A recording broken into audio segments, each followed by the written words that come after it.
धोती कुर्ता गमछा जहन है, धोती कुर्ता गमछा जहन पोशाक नहीं कोनो। धोती कुर्ता गमछा जहन पोशाक नहीं कोनो, ओ पोशाक नहीं कोनो। अपन मिथिला के यो भैया जवाब नहीं कोनो। अपन मिथिला के यो भैया जवाब नहीं कोनो। धोती कुर्ता गमछा जहन पोशाक नहीं कोनो, पोशाक नहीं कोनो। अपन मिथिला के यो भैया जवाब नहीं कोनो। हाँ, अपन मिथिला के यो भैया जवाब नहीं कोनो।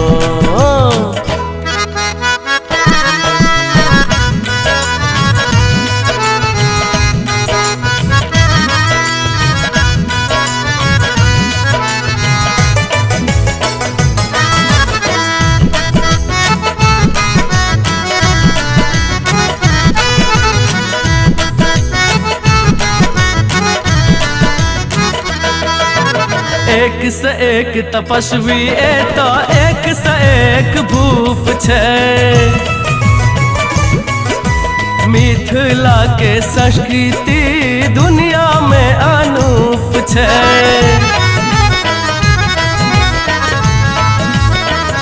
यो भैया एक से एक तपस्वी ए तो एक से एक भूप छे। मिथिला के संस्कृति दुनिया में अनूप छे। माथ पे लहकई ललका जहन है, माथ पे लहकई ललका जहन। पाग नहीं कोनो, ओ पाग नहीं कोनो। अपन मिथिला के यो भैया जवाब नहीं कोनो। हाँ, अपन मिथिला के यो भैया जवाब नहीं कोनो।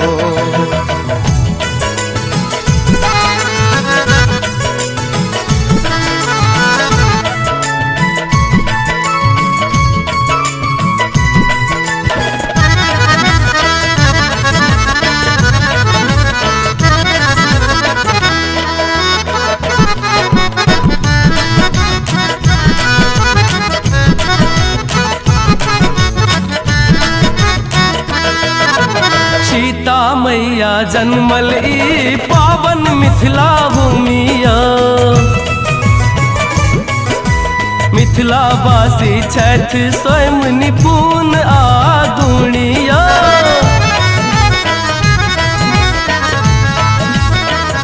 यो भैया सीता मैया जन्मल ई पावन मिथिला भूमिया।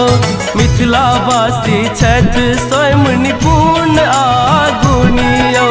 मिथिला निसन दिल जहन है, मिथिला निसन दिल जहन। विशाल नहीं कोनो, ओ विशाल नहीं कोनो।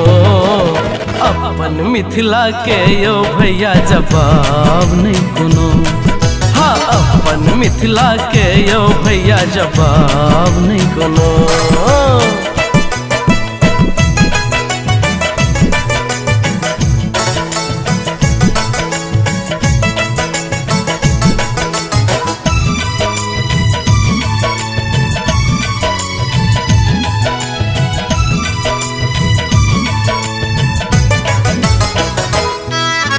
मिथिला के झंडा दूर आसमान में फहरत रहे।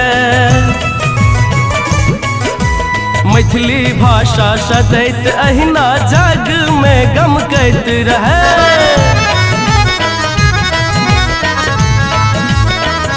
यो भैया मिथिला के झंडा दूर आसमान में फहरत करैत रहे। मैथिली भाषा सदैत अहिना जग में गमकैत रहे। नजर न लागई मिथिला के नजर न लागे मिथिला के साल साल नहीं कोनो, साल साल नहीं कोनो। अपन मिथिला के यो भैया जवाब नहीं कोनो। हाँ अपन मिथिला के यो भैया जवाब नहीं कोनो। धोती कुर्ता गमछा जेहन पोशाक नहीं कोनो, पोशाक नहीं कोनो।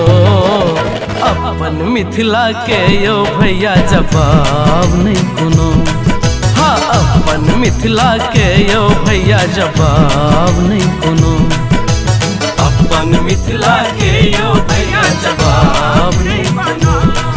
हाँ अपन मिथिला के यो भैया जवाब नहीं कोनो।